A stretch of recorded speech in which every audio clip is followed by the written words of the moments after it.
Hello students. Let's move to the next chapter of your book, Accounting Principles. Let's first understand what are accounting principles. The accounting principles are the assumptions and the rules of accounting, the methods and the procedures of the accounting, and application of these rules, methods and procedure to the actual practice of accounting. Accounting principles क्या है? Assumptions and rules है accounting के, और methods और procedures है, मतलब जो भी assumptions होंगे accounting के, जो भी रूल्स होंगे अकाउंटिंग के, मेथड्स और प्रोसीजर्स होंगे अकाउंटिंग के, वो सब अकाउंटिंग प्रिंसिपल है। और उनके साथ साथ ही उन रूल्स, मेथड और प्रोसीजर्स का एप्लीकेशन रियल लाइफ में, वो भी अकाउंटिंग प्रिंसिपल्स का पार्ट है।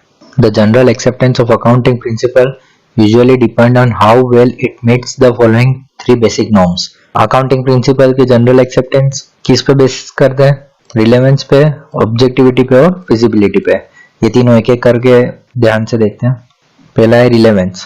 अ principle is used to extent that it result in meaningful relevant information to those who need to know about the certain business. मतलब एक principal है, वो मीनिंग और रिलेवेंट इंफॉर्मेशन अगर प्रोवाइड कर रहा है तो ही वो यूजफुल है, वरना यूजलेस है। To those who need to know about the certain business, मतलब किसी को भी अगर उस बिजनेस के बारे में जानकारी चाहिए तो वो प्रिंसिपल्स अगर उसको मीनिंगफुल और रिलेवेंट इंफॉर्मेशन नहीं दे पा रहे तो वो प्रिंसिपल यूजलेस है। In other words, an accounting rule which does not increase the utility of the records to its reader is not accepted as accounting principle। अगर वो किसी भी रीडर की यूटिलिटी को बढ़ा नहीं रहा है, मतलब उसको रिलेवेंट इंफॉर्मेशन और मीनिंगफुल इंफॉर्मेशन प्रोवाइड नहीं कर पा रहा है, तो उसको अकाउंटिंग प्रिंसिपल की तरह एक्सेप्ट नहीं करेंगे। दूसरा objectivity. Accounting principle is said to be objective when it is solidly supported by the facts. मतलब अगर अकाउंटिंग प्रिंसिपल्स फैक्ट के बेसिस पे बनेंगे तो ही वो अकाउंटिंग प्रिंसिपल्स की तरह एक्सेप्ट होंगे, वरना नहीं होंगे। फैक्ट से सपोर्टेड होने चाहिए। Objectivity means reliability which is also mean that the accuracy of the information reported can be verified। मतलब अगर जो भी इंफॉर्मेशन अकाउंटिंग प्रिंसिपल दे रहा है तो वो वेरीफाई हो जानी चाहिए, मतलब उसको वेरीफाई करने के लिए फैक्ट्स होने चाहिए और वो इंफॉर्मेशन रिलायबल होनी चाहिए। लास्ट फिजिबिलिटी क्या है? A principle is feasible when it can be implemented without undue difficult और कॉस्ट। मतलब अकाउंटिंग प्रिंसिपल जैसा है वैसा के वैसा अगर उसको इम्प्लीमेंट कर सकते हैं तो ही वो अकाउंटिंग प्रिंसिपल कहलाएगा। अब आगे अकाउंटिंग कॉन्सेप्ट और अकाउंटिंग कन्वेंशंस क्या होता है वो समझते हैं। ये 9 अकाउंटिंग कॉन्सेप्ट्स है और ये 3 अकाउंटिंग कन्वेंशन है। ये समझने से पहले अपन समझ अकाउंटिंग कॉन्सेप्ट और अकाउंटिंग कन्वेंशन में फर्क क्या है। Difference between accounting concept and accounting conventions. Accounting concepts are theoretical notions on the preparation of the financial statement. मतलब जो अकाउंटिंग कॉन्सेप्ट्स होते हैं वो सब थ्योरेटिकल होते हैं, मतलब बुक्स में लिखे हुए हैं। और अकाउंटिंग कन्वेंशंस क्या है? Accounting conventions are the procedures and the method followed during the preparation of the financial statement. और अकाउंटिंग कन्वेंशंस क्या है? ये सब प्रोसीजर्स और मेथड है जो एक्चुअली फॉलो करते हैं during the preparation of financial statement. Formulation process set up by accounting bodies with the banking of law and governance bodies. मतलब अकाउंटिंग कॉन्सेप्ट को बेक करने के लिए गवर्नमेंट ने या अकाउंटिंग बॉडीज ने लॉज बना रखे हैं और they are develop from standard accounting practices. Accounting conventions क्या होते हैं? जो कहीं लॉ में लिखे हुए नहीं है लेकिन हर कोई अकाउंटिंग कन्वेंशन से फॉलो करता है और ये अकाउंटिंग प्रैक्टिसेस से ही आता है। मतलब जो बंदा अकाउंटिंग कर रहा है वो जिस हिसाब से प्रोसीजर्स और मेथड फॉलो करता है वो सब अकाउंटिंग कन्वेंशंस है। पर्पस क्या है? Concern with the maintenance of account and recording, classifying as well as interpretation of the transaction. मतलब इसमें रिकॉर्डिंग, क्लासिफाइंग और इंटरप्रिटेशन ऑफ ट्रांजैक्शन मेन होता है अकाउंटिंग कॉन्सेप्ट में। और अकाउंटिंग कन्वेंशन में क्या है? Concern with preparation and presentation of financial statement.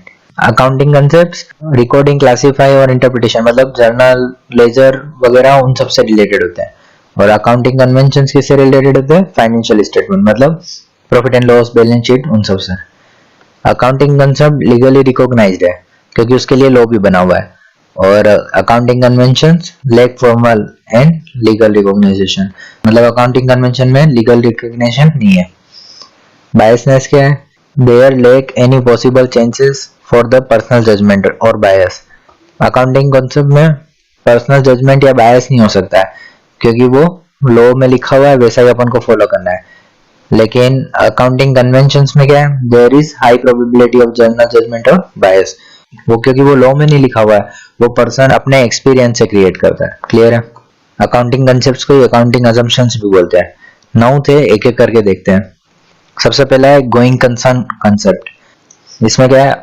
Accounting assume that the business entity will continue to operate for a long time in the future unless there is good evidence to the contrary। मतलब क्या है? Accounting ये assume करके होती है कि जो भी बिजनेस एंटिटी है वो लॉन्ग टाइम के लिए चलेगी, मतलब उसको जल्दी खत्म करने का इरादा नहीं है। In other word, there is neither the intention nor the necessity to liquidate the particular business venture in the predictable future. मतलब वो बिजनेस एंटिटी बंद करने का ना ही इंटेंशन है और ना ही नेसेसिटी है इन the predictable future. If the concept is not followed, international accounting standard requires the disclosure of the fact in the financial statement together with the reason। मतलब अगर ये assumption नहीं ले रही है कंपनी तो उसको फाइनेंशियल स्टेटमेंट में डिस्क्लोज करना पड़ेगा with the reasons। नेक्स्ट है consistency concept. The concept state that accounting principles and methods should remain consistent from year to another year। मतलब जो भी अकाउंटिंग प्रिंसिपल्स या मेथड्स अपन यूज कर रहे हैं तो वो हर साल चेंज नहीं होंगे, वो कंसिस्टेंट रहेंगे। This should not be change from year two year in order to enable management to compare the profit and loss and balance sheet of different periods and draw related important conclusions। मतलब क्या है कि जो accounting principles और method जो भी use कर रहे हैं वो हर साल चेंज नहीं करना है। अगर चेंज करेंगे तो फिर जो कंपनी है वो प्रॉफिट एंड लॉस और बैलेंस शीट उसके डिफरेंट पीरियड्स से कंपेयर नहीं कर पाएगी। अगर कंपेयर करना है प्रॉफिट एंड लॉस और बैलेंस शीट डिफरेंट पीरियड्स में, मतलब पिछले साल का इस साल से अगर प्रॉफिट एंड लॉस और बैलेंस शीट कंपेयर करना है तो उसके लिए जो अकाउंटिंग प्रिंसिपल और अकाउंटिंग मेथड्स दोनों साल में यूज किए हैं वो सेम होने चाहिए। But the consistency concept does not mean that it does not allow the firm to change the accounting method according to the changed circumstances of the business। मतलब क्या है कि जो कंसिस्टेंसी कंसेप्ट है वो ऐसा नहीं बोलता है कि फर्म कभी चेंज कर ही नहीं सकती है। फर्म अगर सर्कमस्टांसेस ऐसे बन गए कि उनको चेंज करना पड़ रहा है तो वो कर सकती है अकाउंटिंग प्रिंसिपल्स और अकाउंटिंग मेथड को चेंज। नेक्स्ट कॉन्सेप्ट है accrual concept. It is generally accepted in accounting that the basis of reporting income is accrual. एक तो कैश बेसिस होता है और एक अक्रूवल बेसिस होता है। फर्म कैश बेसिस पे कर रही है, मतलब जो भी कैश आ रहा है या कैश जा रहा है तो अपन उस ट्रांजेक्शन को ही रिकॉर्ड करेंगे। अगर कोई ट्रांजेक्शन में कैश एक्सचेंज नहीं हो रहा है तो उस ट्रांजेक्शन को रिकॉर्ड नहीं करेंगे। लेकिन अक्रूवल बेसिस में क्या होता है, भले ही वो ट्रांजेक्शन कैश पे हो या फिर कैश पे नहीं हो, अगर वो ट्रांजेक्शन हो रहा है और वो फाइनेंशियल नेचर का है तो वो रिकॉर्ड होगा। तो अक्रूवल कॉन्सेप्ट क्या है? It is generally accepted in accounting that the basis of reporting income is accrual. मतलब पूरी अकाउंटिंग अक्रूवल बेसिस पे ही होगी। Accrual concept make a distinguish between the receipt of cash and the right to receive it, and the payment of cash and legal obligation to pay it। मतलब क्या है? Receipt of cash मतलब cash actually receive हुआ है और दूसरा right to receive it मतलब cash receive नहीं हुआ लेकिन अपना हक है उस कैश पे, तो वो दोनों भी अक्रूवल कॉन्सेप्ट में आते हैं। वैसे ही अगर पेमेंट कैश में हुआ और लीगल ऑब्लिगेशन टू पे इट मतलब अपन को देना ही है, अब वो लीगली बाउंड है उस लाइबिलिटी को पे करने के लिए, तो वो लीगल ऑब्लिगेशन टू पे इट है। कैश पेमेंट हो या लीगल ऑब्लिगेशन हो तो वो सब अकाउंटिंग में रिकॉर्ड होंगे। This concept provide a guideline to the accountant as how he should treat the cash receipt and the right related thereto. मतलब ये कॉन्सेप्ट गाइडलाइंस देता है अकाउंटेंट को कि वो कैश रिसीप्ट को और उसके जो राइट्स है उनको कैसे ट्रीट करे। Thus it helped in improve measurement of the income। इसलिए ये कॉन्सेप्ट इनकम मेजरमेंट में काम आता है। क्लियर? नेक्स्ट है separate business entity concept. In accounting we make a distinction between business and the owner. मतलब जो बिजनेस है और जो ओनर है वो दोनों अलग अलग है, वो दोनों एक नहीं है। All financial transaction are recorded from the view point of business rather than that of owner. मतलब जो भी फाइनेंशियल ट्रांजेक्शन होंगे वो सब बिजनेस के पॉइंट ऑफ व्यू से होंगे, ओनर के पॉइंट ऑफ व्यू से नहीं। फॉर एग्जाम्पल अगर बिजनेस ने गुड्स परचेस किया है तो उसका पेमेंट बिजनेस को ही करना है, ओनर को नहीं करना है। It may be noted that it is only for accounting purpose that partnership and sole proprietorship are treated as separate from the owner, though law does not make such distinction. मतलब सिर्फ accounting ही separate business entity concept पे काम करती है, law in सबको नहीं मानता है।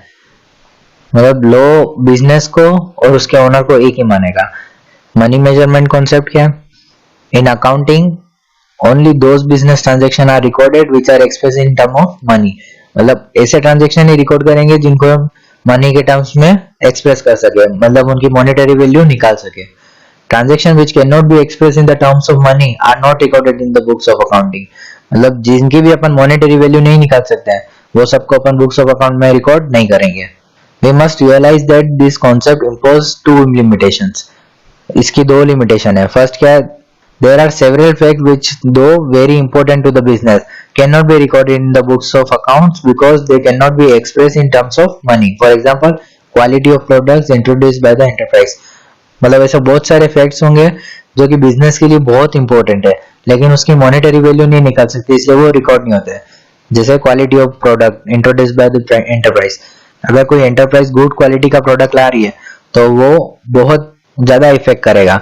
अच्छी क्वालिटी का है तो उसकी वजह से सेल्स भी ज्यादा होगी, लेकिन वो क्वालिटी अपन मनी टर्म्स में मेजर नहीं कर सकते, इसलिए वो रिकॉर्ड नहीं होती है. और secondly, use of money implies that we assume stable and constant value of rupees. Taking this assumption means that the change in monetary value in the future dates are conveniently ignored. मतलब इस assumption के हिसाब से रुपये की value कभी change नहीं होती है, तो जितने भी एसेट्स या अगर जो भी अपन वैल्यू कर रहे हैं वो सब अपन हिस्टोरिकल कॉस्ट पे वैल्यू करेंगे, उसकी वैल्यू बार बार चेंज नहीं करेंगे. क्लियर है. नेक्स्ट है accounting period concept. This concept required that the life of the business should be divided into appropriate segments for studying the financial result shown by the enterprises after each segment. मतलब जो accounting है business की वो segments के हिसाब से होगी. मतलब अगर सेगमेंट्स में नहीं होगी तो सारे ट्रांजैक्शन एक साथ रिकॉर्ड होंगे तो वो कंफ्यूजिंग होगा. इसलिए जो अकाउंटिंग पीरियड है उसको एप्रोप्रिएट सेगमेंट्स में डिवाइड करना बहुत इंपॉर्टेंट है. A year is the most common interval on account of the prevailing practices, tradition and government requirements. एक सेगमेंट एक साल के बराबर होता है, मतलब अकाउंटिंग पीरियड साल भर का होता है. Some firms adopt financial year of the government और सम अदर कैलेंडर ईयर. कुछ लोग होते हैं वो फाइनेंशियल ईयर लेते हैं, अप्रैल से चालू करते हैं और मार्च में ईयर एंड करते हैं. और कुछ फर्म्स होती है जो कैलेंडर ईयर पे चलती है, जनवरी में चालू होती है और दिसंबर में खत्म होती है. क्लियर है. नेक्स्ट है cost concept. According to this concept an asset is ordinarily entered on the accounting records at the price paid to acquire it. मतलब उस एसेट को खरीदने के लिए जो भी कॉस्ट की, जो भी प्राइस पे की है उसी प्राइस वो एसेट रिकॉर्ड होगी. The assets shown in the financial statement do not necessarily indicate their present market value. मतलब जो फाइनेंशियल स्टेटमेंट में जो भी एसेट्स को जिस भी वैल्यू पे शो किया है वो जरूरी नहीं है कि वो प्रेजेंट मार्केट वैल्यू उसकी वही हो, वो हिस्टोरिकल कॉस्ट पे ही रिकॉर्ड होती है. The term book value is used for amount shown in the accounting records. जो भी वैल्यू अकाउंटिंग रिकॉर्ड्स में है, फाइनेंशियल स्टेटमेंट में एसेट की जो भी वैल्यू है उसको बुक वैल्यू बोलते हैं. The cost concept does not mean that all assets remain on the accounting records at their original cost for all the time to come. The asset may systematically be reduced in its value by charging depreciation. मतलब cost concept का मतलब ये नहीं होता है कि वो asset की वैल्यू कभी कम ही नहीं होगी, उसको हर साल डेप्रिशिएट करना पड़ता है, उसमें से हर साल एक वैल्यू चार्ज करनी पड़ती है जिसका नाम है डेप्रिसिएशन. कॉस्ट कॉन्सेप्ट भी क्लियर हो गया. आगे देखते हैं मैचिंग कॉन्सेप्ट. मैचिंग कॉन्सेप्ट में क्या है? Matching is described as a process of matching expenses with the revenues. मतलब जितने भी कंपनी के एक्सपेंसेस होंगे और जितनी भी कंपनी की रेवेन्यू होगी वो हमेशा मैच होगी. In other words, income made by the enterprises during a period can be measured only when the revenue earned during the period is compared with the expenditure incurred for the earning that revenue. मतलब एक enterprise की income तभी निकाल पाएंगे जब उसकी revenue और expenditure को कंपेयर करेंगे. तो टोटल रेवेन्यू में से जब टोटल एक्सपेंडिचर माइनस करेंगे तो उस कंपनी की इनकम आएगी. On account of this concept adjustments are made for all prepaid expenses, outstanding expenses, accrued incomes etcetera while preparing periodic reports. इस कॉन्सेप्ट की वजह से जो भी प्रीपेड एक्सपेंस है या आउटस्टैंडिंग एक्सपेंसेस है या अक्रूड इनकम्स है, इन सब का एडजस्टमेंट फाइनेंशियल स्टेटमेंट में होता है. लास्ट कॉन्सेप्ट है dual aspect concept. Each of such transaction required two aspect to be recorded. मतलब हर ट्रांजैक्शन के दो एस्पेक्ट्स होंगे. The recognization of these two aspects of every transaction is known as dual aspect analysis. इसी को dual aspect analysis भी बोलते हैं. According to this concept, every business transaction has dual effect. It follows from dual aspect concept that at any point of time, owner's equity and liabilities for any accounting entity will be equal to assets owned by the entity. Dual aspect होता क्या है? मतलब जो भी business transaction हो रहा है, जो भी फाइनेंशियल ट्रांजेक्शन हो रहा है, वो उसके दो इफेक्ट होंगे, एक डेबिट होगा और एक क्रेडिट होगा। और सारे ट्रांजेक्शन की जब अपन समरी देखेंगे तो उसमें क्या होगा, जितना भी ओनर्स का इक्विटी होगा और लाइबिलिटी होगी कंपनी की, वो सब हमेशा कंपनी की एसेट के बराबर होंगे। Owner's equity plus liability equal to assets of the entity. Clear है? अब अकाउंटिंग कन्वेंशंस क्या होते हैं वो समझते हैं। तीन है, convention of full disclosure, materiality and conservatism. पहला है full disclosure. This convention required that all significant information relating to the economic affairs of the enterprise should be completely disclosed. मतलब जितनी भी इंफॉर्मेशन है बिजनेस एंटिटी से related वो सारी disclose होनी चाहिए, कोई भी चीज छुपाई हुई नहीं होनी चाहिए।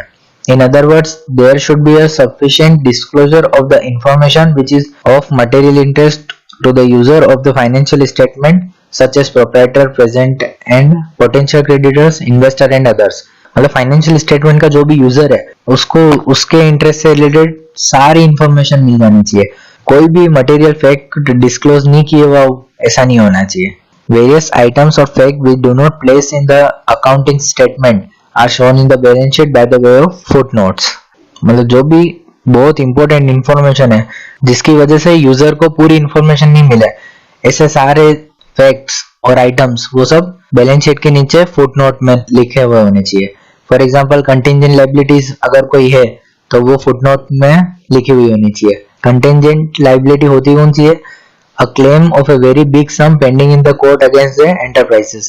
मतलब बिजनेस एंटरप्राइज का कोई कोर्ट में केस चल रहा है और लगभग वो केस हारने वाली हो और वो अमाउंट बहुत बड़ा है, तो अभी तो बिजनेस में पैसा ज्यादा दिखेगा, लेकिन अगर वो केस हार गई तो वो पैसा सब चले जाएगा, इसलिए वो कंटिंजेंट लायबिलिटी यूजर को शो करनी पड़ती है। दूसरा, change in method of valuation of stock या डेप्रिसिएशन। अगर कोई स्टॉक या डेप्रिसिएशन के वैल्यूएशन के मेथड में चेंज किया है तो वो भी यूजर को बताना पड़ता है। और जो भी इन्वेस्टमेंट की करंट मार्केट वैल्यू है वो सब भी डिस्क्लोज करनी पड़ती है। क्लियर है? नेक्स्ट है convention of materiality. Materiality concept state that item of small significance need not to be given the strict theoretical correct treatment. इसको एक एग्जांपल से समझते हैं। For example, an ordinary calculator costing ₹100 may last for 10 years. However, the effort involved in allocating its cost over the 10-year period is not worth the benefit that can be derived from this operation.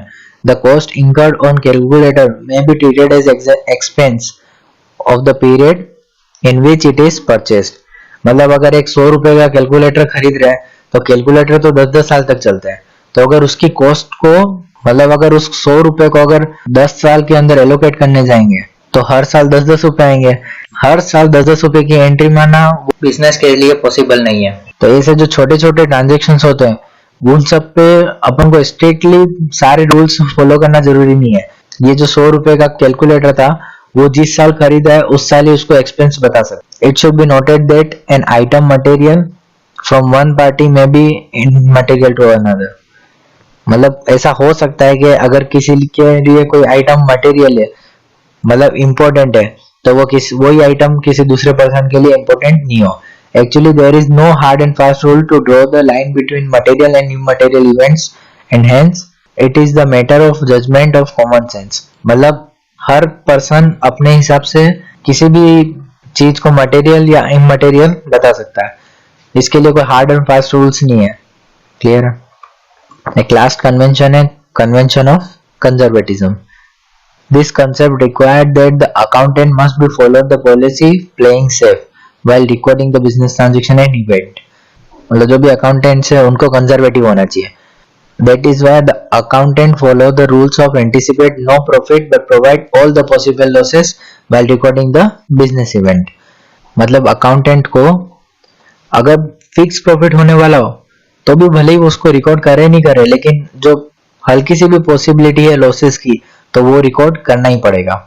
According to this concept, revenue और gain should be recognised only when they are realised in the form of cash और asset. जो भी revenue हो रहा है या जो भी गेन हो रहा है वो सब तभी लिखेंगे जब वो कैश में या फिर एसेट में अपने पास आ जाए।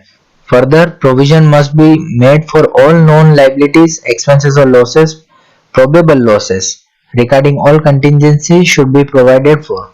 प्रोबेबल लॉस भी है या कोई एक्सपेंस या लाइबिलिटी भी है, उन सब के लिए प्रोविजंस पहले से ही बना के रखने पड़ते हैं। क्लियर है? अब अगले लेक्चर में process and basis of accounting देखेंगे। Thank you.